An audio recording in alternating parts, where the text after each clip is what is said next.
Au nom du Père et du Fils et du Saint-Esprit. Amen. La paix de Jésus soit dans votre maison, sa paix et sa joie. Alléluia. Nous lisons le Saint-Évangile selon saint Matthieu, chapitre 17, versets 10 à 13. Que ta parole, ô Jésus, rentre dans mon esprit, que ma bouche proclame ta parole et que mon cœur l'accueille. Amen. Les disciples lui demandent « Pourquoi donc les maîtres de la loi disent-ils qu'Élie doit venir d'abord ?» Et Jésus leur répond « Bien sûr, Élie doit venir tout remettre en ordre.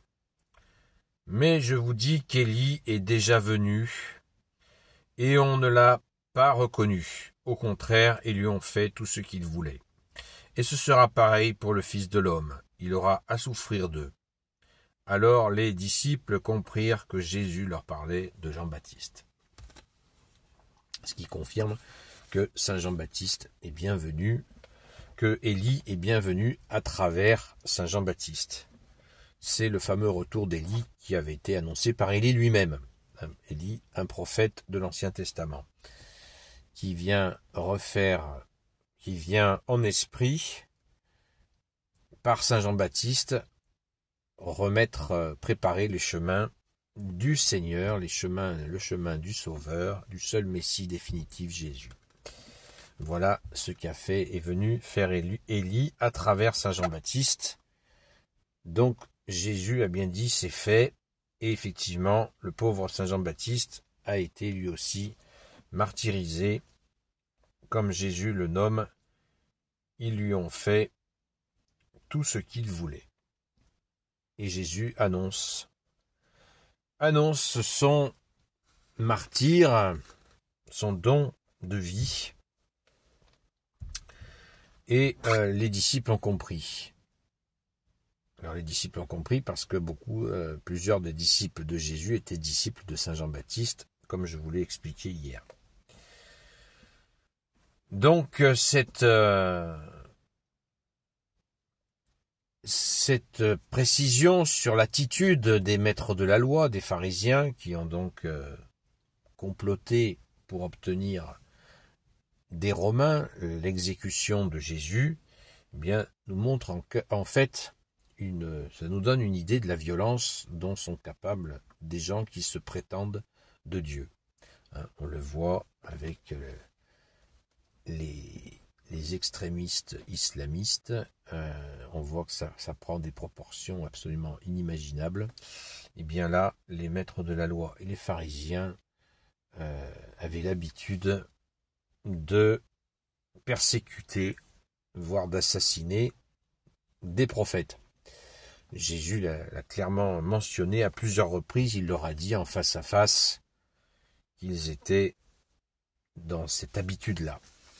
C'est à peine imaginable comme des fois le religieux peut partir en cacahuète, peut complètement partir en vrille, et ça s'appelle l'orgueil spirituel, et nous devons, à mon humble avis, nous devons nous surveiller pour ne pas tomber justement dans des formes d'orgueil spirituel, sans aller jusqu'à ces extrémités qui peuvent aussi faire des dégâts chez beaucoup de gens.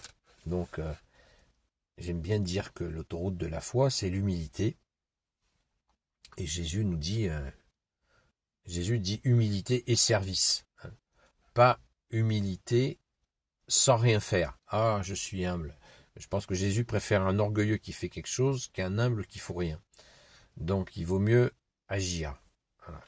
Mais dans l'humilité et en se mettant à ton service, ô Jésus, et quel bonheur. Quelle grande joie. Alléluia. Merci Jésus. Donc ce texte aujourd'hui est très ramassé, mais je pense qu'il faut vraiment le comprendre dans bien des aspects, notamment celui-là sur la question de l'humilité et du service. D'autant plus que toute la hiérarchie catholique prend son autorité dans le service. Ce n'est pas une autorité autoritaire, c'est une autorité qui prend sa source dans le service, comme Jésus l'a fait lui-même. Jésus nous a dit, je ne suis pas venu pour être servi, mais je suis venu servir. Waouh! Donc cela nous nous met bien les pendules à l'heure. Merci Jésus, alléluia. Gloire soit au Père et au Fils et au Saint-Esprit, maintenant et toujours et pour l'éternité. Amen. Ô Jésus, toi qui peux tout et qui portes tout, toi le Sauveur, toi l'Emmanuel, je te confie toutes celles et ceux qui regarderont cette vidéo, ainsi que leurs proches, selon ta seule volonté, ô Jésus. Sainte Marie, Reine des cieux, toi l'Immaculée Conception, toi qui écrases le serpent, toi qui es la lune sous tes pas, toi notre Mère, Notre-Dame.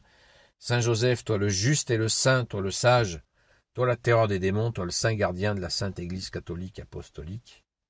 Sainte Marie-Madeleine, chère sainte patronne, et vous tous les saints et saintes, amis de Jésus, Saint Michel Archange, Saint Gabriel Archange, Saint Raphaël Archange, et vous tous les anges qui servez Jésus, je vous confie toutes celles et ceux qui regarderont cette vidéo, ainsi que leurs proches, selon ta seule volonté, ô Jésus.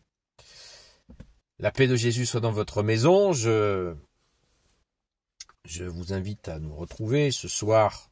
Il y aura peut-être un petit décalage, peut-être ce sera 20h30.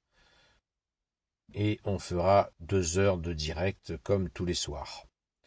C'est un temps de prière, c'est un temps d'écoute, c'est un temps aussi où nous recevons donc de la formation sur la foi catholique, puisque nous nous formons constamment à ta parole, Jésus, à ce qui se passe dans l'Église, parce qu'il n'y a pas que la parole qui nous enseigne, il y a aussi la tradition donc des apôtres. Il y a toutes les habitudes de l'Église qui nous en renseignent énormément sur la foi, parce que l'Église a vécu 2000 ans et elle a donc tout ce bagage de l'expérience de cette vie avec Jésus. Alléluia. Donc soyons attentifs à cela aussi, ce n'est pas uniquement la parole, car Jésus, comme Saint Jean le dit dans son quand Jésus nous parle dans l'Évangile, selon Saint Jean, il dit « Tout n'est pas écrit dans l'Évangile ». Il y a eu bien d'autres choses, c'est ce qu'on appelle la tradition apostolique, la tradition des apôtres. On apprend beaucoup de choses, c'est pour ça que je vous invite à lire et relire les Actes des apôtres, qui étaient appelés dans les premiers siècles l'évangile du Saint-Esprit.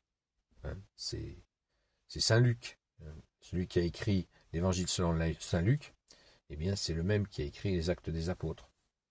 Donc ne l'oublions pas, cet évangile du Saint-Esprit que sont les Actes des apôtres. Pourquoi? Parce que tout simplement Jésus était parti, tout en restant bien sûr dans les cœurs, comme aujourd'hui, alléluia. Mais c'est l'Esprit Saint qui a fait le démarrage avec les apôtres, qui a pris le relais.